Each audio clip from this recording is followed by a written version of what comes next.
Some of you don't really understand the reason behind President Trump's recent intervention in the Christian genocide happening in Nigeria. Many people saw the headline, but very few know the deeper reason why the United States and the world are finally stepping in. Let's start from the beginning. Over the last decade, America has been Nigeria's biggest international security partner. Washington has supplied drones, bomb kits, fighter jet upgrades, and intelligence worth billions of dollars. The idea was simple: help Nigeria defeat Boko Haram and its offshoot, ISWAP. Just this year, the US approved another $346 million arms package for Nigeria. Precision bombs, missiles, and targeting systems meant to strengthen the Air Force. Before that, there was the sale of 12 Super Tucano aircraft worth $500 million delivered under the Trump administration. Add that to years of counterterrorism training, logistics support, and humanitarian funding. On paper, Nigeria should by now have one of the most battle-ready armies in Africa. But what's the result? The killings continue. Entire villages still get wiped out in Plateau, Benue, Kaduna, and Borno. Churches are attacked almost every week. Children are abducted from schools. Farmers can't go to their fields. Soldiers keep dying in ambushes, sometimes because they run out of ammunition. So America is asking the same question many Nigerians have been asking quietly for years. Where is all the money going? Because the United States tracks every dollar it spends. It knows when weapons are delivered, when training is done, and when things don't add up. Intelligence reports show that despite billions invested, Nigeria's security forces remain under-equipped, under-motivated, and deeply compromised. And that's the root of America's frustration. Trump's declaration that Nigeria is a country of particular concern was not only about religion, it was about credibility. Washington is tired of funding what looks like an endless war with no genuine intention to win. When a country keeps receiving military support but still allows terrorists to thrive, it raises suspicion.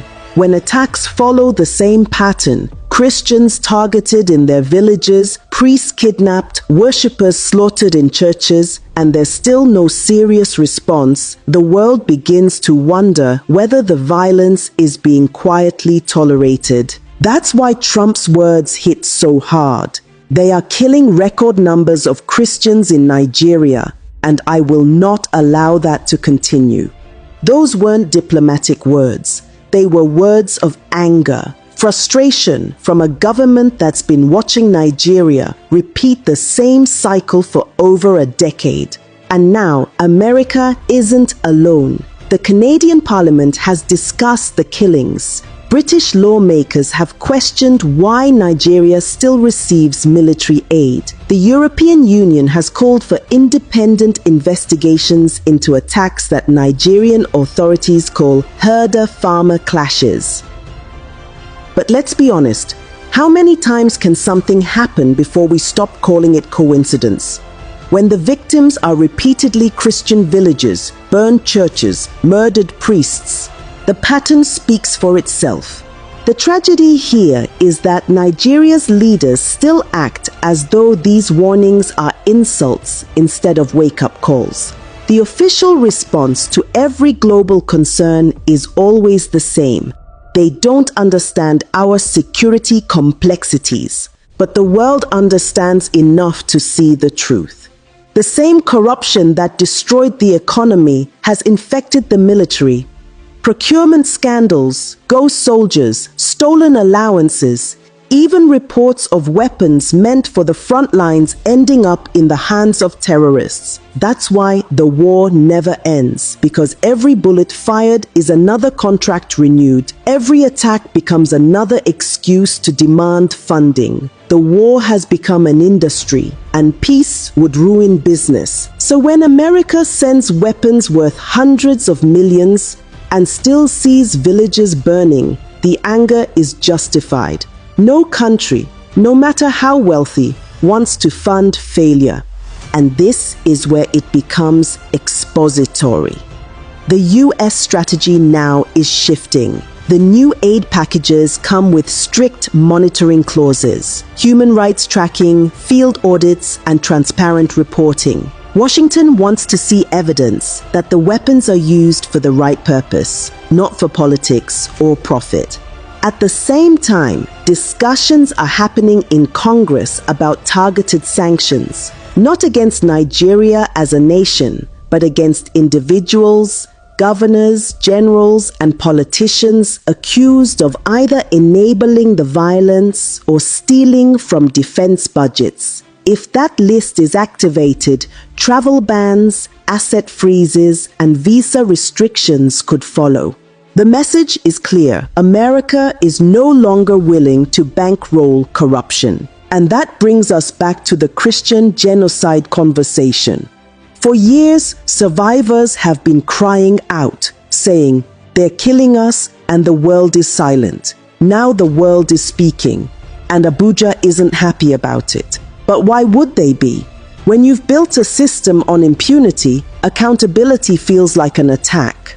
Let's not forget what happened in 2021, when the US first considered putting Nigeria on the country of particular concern list. The Nigerian government lobbied hard to be removed. They promised reforms, new security strategies, new appointments, yet here we are. The killings not only continue, they've spread.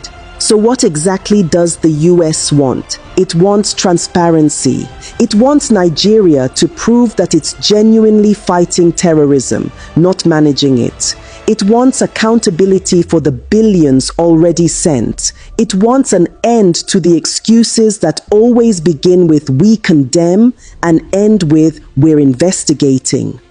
And let's be fair, America's concern isn't purely moral, it's strategic. An unstable Nigeria threatens the entire region. The Sahel is already on fire. Mali, Niger, Chad, and extremist networks are growing. If Nigeria falls deeper into chaos, the whole of West Africa becomes vulnerable. That's why Washington is acting tough.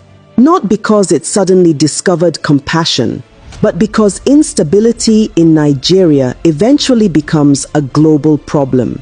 But that doesn't change the moral truth. Thousands of Nigerians, mostly innocent civilians, have been killed while those in power debate semantics. Whether it's called terrorism, genocide, or banditry, the result is the same. Human lives lost, families destroyed, a nation bleeding.